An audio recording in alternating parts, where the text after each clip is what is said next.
Hi everybody, so this week we're going to be tackling the Book of Ezekiel, and I know that the kind of preliminary video didn't cover a whole lot.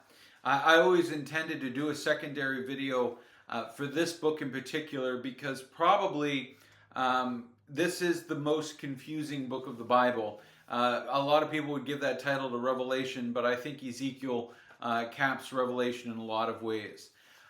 The best way to understand Ezekiel is to start with some anchor points. Back in 2020, I was challenged to teach through the book of Ezekiel in one Sunday, and I actually did that in August of 2020. And I'm going to put a link to the video in the comments or the description of this video. But I'm also going to include a document that goes over some basic thoughts about Ezekiel. And I want to talk about these 4 anchor points because these will really help you understand what's happening in Ezekiel and focus on the narrative less than the visuals, which Ezekiel has a lot of crazy visuals in it, but really to look at the message. So there are 4 anchor points in the book of Ezekiel that if you lock in on these and you use them to moor you down as you read through it, it'll really help you understand the book better. The first is there is always a remnant. God is always going to save. Now, he's not going to save everybody because the biblical model is that while there are many that profess faith, only a few actually believe, the remnant. And God is going to save the remnant because they're faithful to him. He would save all that would come, but only a few will come to him. The second idea is that the covenant of God is eternal. That God's covenants are not forfeit. And Ezekiel really emphasizes this, and I think it's important that we understand it as we read the book of Ezekiel, that God's covenants aren't broken just because we break our side of it. God's covenants are eternal, and we deal with the consequences of our breaking of the covenant, but his covenant remains. And so Ezekiel really emphasizes this idea that God is not done with any of his covenants with mankind.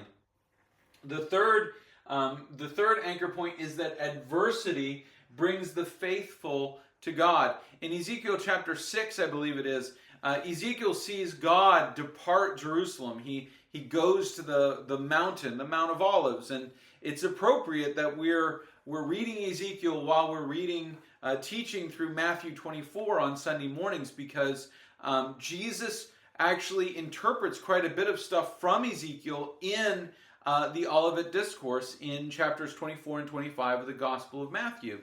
And one of the things that happens is Jesus speaks from the Mount of Olives. Well, that's where God removes to beyond the Mount of Olives in Ezekiel 6.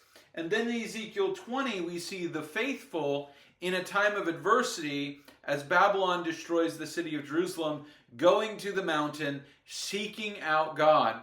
And so adversity brings the faithful to God. And fourthly, God gathers the scattered. For my part, the most beautiful part of Ezekiel is chapter 34 when it talks about the gathering of the lost sheep on the mountains of the world.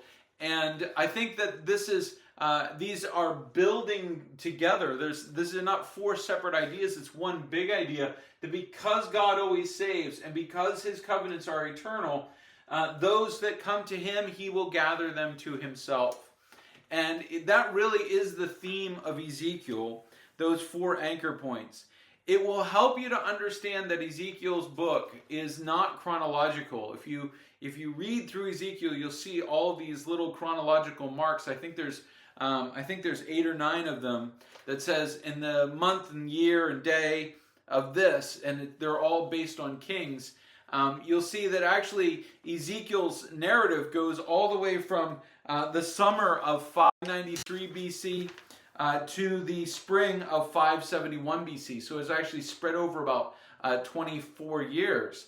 It's quite the broad spread that the book is in. And it's not in chronological order, it's in topical order. And that's one of the reasons some of the imagery doesn't make a whole lot of sense. So what I'm going to do is I'm going to, again, post a link to the video where I talk about Ezekiel from 2020. And then I'm also going to post a document that I've put together that's got some background and chronological information.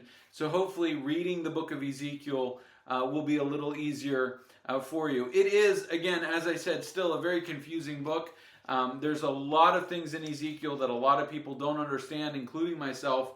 But I think ultimately the book's message is that God saves, that a remnant will be saved, that his covenants are eternal, and that when the faithful go seeking him, he gathers them to himself.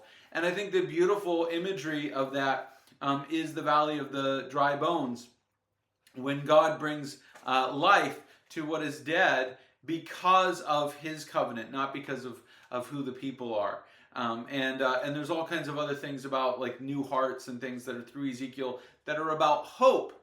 And they're about what God is going to do because of who God is, not because of who we are.